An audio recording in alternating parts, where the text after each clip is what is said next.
na si Grace. Huwag na magtanggal ng damit, Grace. Kasi ano, manginang ka. Upo na. Upuan mo yan. Upuan mo yung Grace. May pante. Ay, mama, yan. Oo. Okay lang yan. Huwag mo ba rin yung pante mo. Yan. Urong pa. Isakop mo yun sa pwede mo, Grace.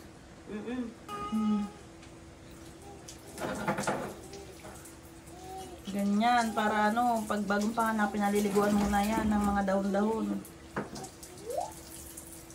Pangalawang, maliligo ka pa ng baligang ka. Ayan si Inay, oh, ang ating ang kagrupo minsan ng kanyopa. Sabon na. Uy, magsabon ka na. Nanliligo rin pala si Inay, no? Marunong ka rin maggamot, Nay? Oo. Marami kong napagaling sa Bicol. Apa. Yung mga pinat dyan, oh, pwede kayo magpagamot kay Inay. Yung nagtitiluan ko. Galing na sa ospital.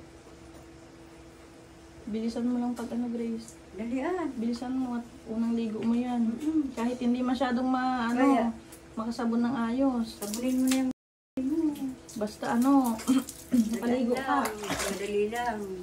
Pag mag-ayos ka pag pangatlo na. Pag mga ilang ligo mo na, doon ka na mag-ayos ng ano mo, ng hilod, ng ano. Pag ngayon, mabilisan lang yan kasi unang ligo. Dali na, pag ano, mag-shampoo ka na. Sabunin mo na yung ano. Tapos mamaya, tanggalin mo yung panty mo, Grace, upuan mo yan, yung ano. Upo ka. Ubarin mo na yung panty mo. Upuan mo, ubarin. Sige na, at i-ano ko naman to, i-edit ko naman to. Nalaglag mo yung shampoo. Palaban mo na lang sa asawa mo. Mag-shampoo ka na. Oo, huwag mo nang maligong ano, basta ano ka lang. Kaya, dali na.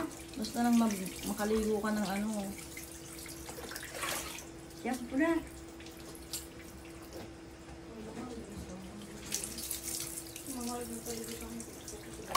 Sa ano ka na maghilod, sa sunod na ano, mga pangatlong araw, Grace. Diba? At least, kahit pa paano, may mga nagtuturo sa'yo dito. Paano na lang kung doon ka nanganak sa lugar nyo, no, Nay? Kailangan man lang mag-intindi sa kanya doon. Binat ang abot. Kaya lang, dapat lagi ka rin mag-ingat, Grace, yung mga sinusuot mo. Huwag kang magsusuot ng ganyan. Ano pa? T-shirt ka muna, saka na magpajama. Pag nakaligo ka na ng malamig, saka ka na magsuot ng mga Saka mag-arte. Nagagalit tuloy si Inay. Galit ka, Nay? Hindi. Biro na.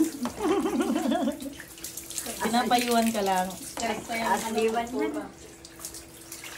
Anuin mo, Grace? Mainit pa ba yun? Yung Nay? Ha? Mainit pa yung dahon? Wala na yung sa kaserola? Wala na. Tama na yan. Asan tuwalya mo, Grace? Wala na. Ito ba yun? Tuwalya mo? Doon ka na sa CR, magtanggal ng damit mo. Ayusin mo yung punas ng buhok mo. Huwag mo itutok sa electric pan yung buhok mo, Grace. Ay, sumpit ka ng hangin. Sigurado yan. Ano mo na, doon mo na sa kubita Magtanggal ng damit. Magtanggal. Ano mo, doon. Balot mo yan sa mo. Ganyan. Balot mo na muna sa katawan mo. Alis na ta. Alisin ko yung mga daon lang. O sa'yo maliligo. Yung asawa mo. Dito, paligo niya ito. Nay, sa mga daon-daon na iluwas mo nag-agiyap basura. At ayan, tapos na maligo si Grace. Yan sa tulong ni Inay.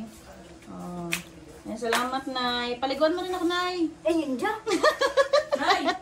Ayan po mga babae. God bless po.